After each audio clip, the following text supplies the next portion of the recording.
Quantum tunnelling एक ऐसा phenomena होता है जिसमें एक पार्टिकल के सामने अगर कोई दीवार या कोई भी अगर पोटेंशियल बैरियर या कोई भी रुकावट आ जाती है तो कभी कभी देखा गया है कि जो इलेक्ट्रॉन या कोई भी क्वांटम पार्टिकल जो होता है वो उस दीवार को पार कर लेता है, यानी कि उस दीवार के आर पार जाके उसके दूसरे साइड निकल जाता है। तो आखिर ये कैसे होता है, और इस फिनोमेना को हम क्वांटम टनलिंग कहते हैं।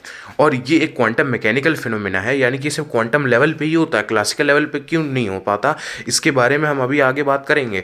लेकिन इस क्वांटम टनलिंग को समझने से पहले हमें थोड़ा सा समझना पड़ेगा क्लासिकल मैकेनिक्स को। तो हम क्लासिकल मैकेनिक्स का एग्जांपल दे के इस क्वांटम टनलिंग को समझेंगे। तो देखिए, यहाँ पर जो है मान लेते हैं क्लासिकल सिस्टम है और हमारे पास एक बॉल है। अब ये जो बॉल है इसके पास कुछ एनर्जी है, और मान लेते हैं इसकी जो काइनेटिक एनर्जी है वो 100 जूल है। और मान लेते हैं इसे एक हिल को, यानी कि एक पहाड़ को क्रॉस करना है, जिसकी कुछ ना कुछ पोटेंशियल एनर्जी होगी, ठीक है, mgh जिसे हम बोलते हैं। तो होता क्या है, यहाँ पर मान लेते ऊपर एक बॉल रखी है जिसकी जो है पोटेंशियल एनर्जी है 10 जूल। अब इसके पास जो बॉल है वो, इसके पास जो टोटल एनर्जी है वो 100 जूल है। यानी कि देखा जाए तो ये जो टोटल एनर्जी होती है वो kinetic energy plus potential energy होती है, यानी कि जो काइनेटिक एनर्जी है वो पोटेंशियल एनर्जी में चेंज हो सकती है, जो पोटेंशियल एनर्जी वो काइनेटिक एनर्जी में चेंज हो सकती है। तो यहाँ जो बॉल थी जिसके पास 100 जूल की एनर्जी थी, जो कि काफ़ी ज़्यादा थी, तो इस वजह से वो इस पहाड़ को क्रॉस कर जाएगी और 10 जूल एनर्जी ही इसको वेस्ट करनी पड़ेगी अपनी पूरी एनर्जी से, यानी कि 90 जूल की एनर्जी से वापस आगे बढ़ जाएगी और सिर्फ 10 जूल की एनर्जी ही वेस्ट करनी पड़ेगी इस पहाड़ को क्रॉस करने के लिए। अब हम दूसरे हिल को इमेजिन करते हैं जिसमें इसका जो पोटेंशियल है वो 200 जूल है, और हमने अभी बताया था कि इस बॉल का जो काइनेटिक एनर्जी है वो 100 जूल है। अब यहाँ जो काइनेटिक एनर्जी है वो पोटेंशियल एनर्जी में बदलने लगेगी जैसे ही ये ऊपर जाने लगेगी। तो लेकिन जब ये ऊपर जाएगी तो ये आधी डिस्टेंस जा पाएगी, क्योंकि इसके पास सिर्फ 100 जूल की एनर्जी है और ये सिर्फ 100 जूल की पोटेंशियल एनर्जी क्रॉस कर सकती है। और इस हिल को क्रॉस करने के लिए आपके पास 200 जूल की मिनिमम एनर्जी हो सकती है। मैक्सिमम कितनी में हो सकती है, पर मिनिमम एनर्जी आपको 200 जूल ही हो सकती है। अभी हमने क्लासिकल मैकेनिक्स से समझा, अब हम थोड़ा सा लाइट के केस में समझेंगे, क्योंकि लाइट भी एक इलेक्ट्रोमैग्नेटिक वेव है और अभी हमें मैटर वेव्स को समझना है। तो जैसे मान लीजिए कोई भी इनिशियल जब लाइट आती है तो कुछ ना कुछ रिफ्लेक्ट भी करती है और रिफ्रैक्ट भी करती है, लेकिन कुछ एक ऐसा एंगल भी होता है जिससे लाइट जो है वो किसी मीडियम में आती है फिर रिफ्लेक्ट करके चली जाती है, जिसे हम टोटल इंटरनल रिफ्लेक्शन कहते हैं। लेकिन क्या 100% लाइट आके 100% रिफ्लेक्ट कर जाती है? नहीं। एक्चुअली में लाइट एक इलेक्ट्रोमैग्नेटिक वेव है और इलेक्ट्रोमैग्नेटिज्म को गवर्न करने वाली इक्वेशंस को हम मैक्सवेल इक्वेशन कहते हैं।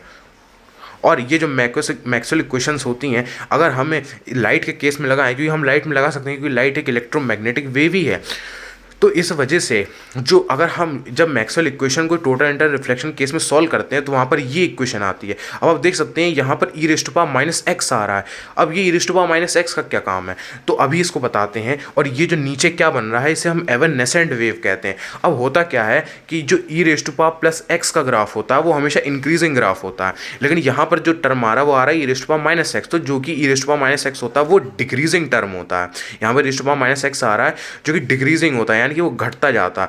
तो यानी कि हमें ये बता रही है मैक्सवेल इक्वेशन, जब हम टोटल इंटर रिफ्लेक्शन केस में सॉल्व करते हैं, यानी कि जो लाइट आती है वो थोड़ा सा एक्सपोनेंशियल डी के हो जाती है, थोड़ी सी कम हो जाती है और फिर आगे जाती है। तो इसे ही हम जो है यहाँ पर जो है थोड़ा सा एक्सपोनेंशियल डी के हो जाता है। तो होता क्या है कि ये तो हो गया लाइट वेव, लेकिन अगर हम बात करें मैटर वेव्स की तो उसमें भी कुछ ऐसे ही होता है। एक्चुअल में बात की जाए तो हम जो इलेक्ट्रॉन या कोई भी क्वांटम पार्टिकल होता है वो हमेशा उसका कुछ ना कुछ वेव फंक्शन होता है। अब ये वेव फंक्शन क्या होता है, वेव फंक्शन कोई कुछ जो पूरी मैथमेटिकल जो हमें एक डिस्क्रिप्शन होता है कि हमें जितनी भी उस क्वांटम पार्टिकल के बारे में जितनी भी नॉलेज है हम उसे एक मैथमेटिकल फॉर्म में लिख लेते हैं, जिसे हम वेव फंक्शन कहते हैं। और ज़्यादातर हम वेव फंक्शन का यूज़ किसी की भी पार्टिकल की प्रोबेबिलिटी निकालने के लिए करते हैं कि उसकी प्रोबेबिलिटी कितनी है इस रीजन में फाइंड आउट करने की, क्योंकि हम ज़्यादातर अपने क्लासिकल मैकेनिक्स के लेवल पे जब देखते हैं तो हर कोई पार्टिकल जो होता है वो एक पॉइंट पार्टिकल होता है। लेकिन अगर हम बात करें क्वांटम पार्टिकल के पॉइंट ऑफ व्यू से तो वो एक रीजन में फैले हुए होते हैं, स्मीयर्ड आउट होते हैं,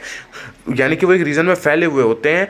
वो उसमें हम ये नहीं कह सकते वो यहाँ है वहाँ। आप जैसे आप पानी में चलने वाली आप वेव्स देखते हैं तो आप ये नहीं कह सकते वो वहाँ है, वो यहाँ है वहाँ है, वो आप कहते हो वो मतलब कि वो डिस्ट्रीब्यूट है एक रीजन में। तो होता क्या है, जब एक पोटेंशियल बैरियर के कॉन्टैक्ट में, यानी कि जब इलेक्ट्रॉन एक दीवार के पास आएगा तो इलेक्ट्रॉन का कुछ ना कुछ वेव फंक्शन होगा और उस दीवार का कुछ ना कुछ पोटेंशियल होगा। तो होता क्या है कि जब कोई भी पार्टिकल का वेव फंक्शन किसी पोटेंशियल बैरियर के कॉन्टैक्ट में आता है तो जब हम श्रोडिंजर्स वेव इक्वेशन को सॉल्व करते हैं तो अंदर पोटेंशियल बैरियर की जो वेव फंक्शन होता है वो एक्सपोनेंशियल डीके करने लगता है, यानी कि कम होने लगता है, डिक्रीज होने लगता है। लेकिन अगर पोटेंशियल बैरियर जो है वो काफ़ी कम हो, यानी कि मतलब कि ठीक ठाक कम हो, और जब उसका वेव फंक्शन हो इलेक्ट्रॉन या कोई भी क्वांटम पार्टिकल का आएगा तो वो उसके अंदर एक्सपोनेंशियल डीके होगा, और कुछ ना कुछ एक्सपोनेंशियल डीके होते होते, क्योंकि जो पोटेंशियल बैरियर है उसकी जो पोटेंशियल बैरियर का जो पोटेंशियल है काफ़ी कम है और जो बैरियर है वो काफ़ी पतला है, तो कभी कभी क्या होता है एक्सपोनेंशियल डीके होते होते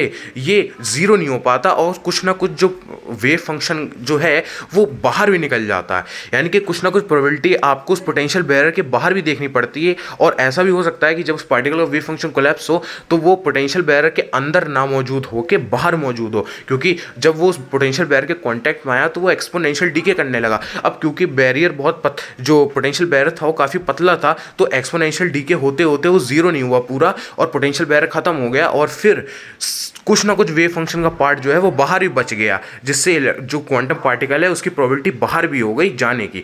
अब इसका एप्लीकेशन कहाँ है? तो इसका एप्लीकेशन डायरेक्ट है न्यूक्लियर फ्यूजन के सन में। दोस्तों होता क्या है कि जब दो प्रोटॉन्स जो होते हैं वो सन में कोलाइड करके यानी कि मिल के वो हीलियम के न्यूक्लिया बनाते हैं। ऐसे ही हम लाइफ जो है वो आज अर्थ पे सन की वजह से ही है, लेकिन ये जो सन है ये काम कैसे करता है? ये न्यूक्लियर फ्यूजन पे काम करता है। अब होता क्या है कि इसका भी कुछ ना कुछ पोटेंशियल बैरियर होगा, और यहाँ का जो पोटेंशियल बैरियर होगा वो इलेक्ट्रिक पोटेंशियल बैरियर होगा, क्योंकि दो प्रोटॉन्स के बीच इलेक्ट्रिक रिपल्शन फॉलो करता है, और उसका भी कुछ ना कुछ पोटेंशियल होगा। और दो प्रोटॉन्स का भी कुछ ना कुछ वेव फंक्शन होगा। जब इस दो प्रोटॉन्स का वेव फंक्शन इस इलेक्ट्रिक पोटेंशियल बैरियर के कॉन्टैक्ट में आएगा तो उसका वेव फंक्शन एक्सपोनेंशियल डीके करेगा।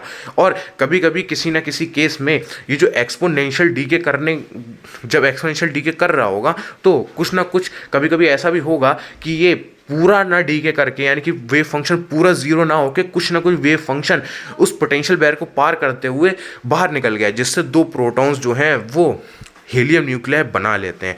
इसका एप्लीकेशन हमें जीन्स में मिलता होता क्या है कि हमारे जो डीएनए होते हैं उसमें हाइड्रोजन बॉन्ड्स होते हैं, और उस हाइड्रोजन बॉन्ड्स में जो मौजूद प्रोटॉन होता है वो कभी कभी क्वांटम टनल कर जाता है। इसी क्वांटम टनलिंग की ही वजह से किसी में आज जितना भी हम देखते आए हैं जो म्यूटेशंस आते हैं, यानी कि जो जेनेटिक मटेरियल में जो चेंजेस आते हैं वो बेसिकली इस क्वांटम टनलिंग की वजह से ही आते हैं, क्योंकि जो जेनेटिक इन्फॉर्मेशन होती है वो उस प्रोटॉन के क्वांटम टनल करने की वजह से जो हाइड्रोजन बॉन्ड मौजूद होता है वो कुछ ना कुछ जेनेटिक जो इन्फॉर्मेशन होती है वो चेंज हो जाती है, जिससे डीएनए में म्यूटेशंस आने लगते हैं।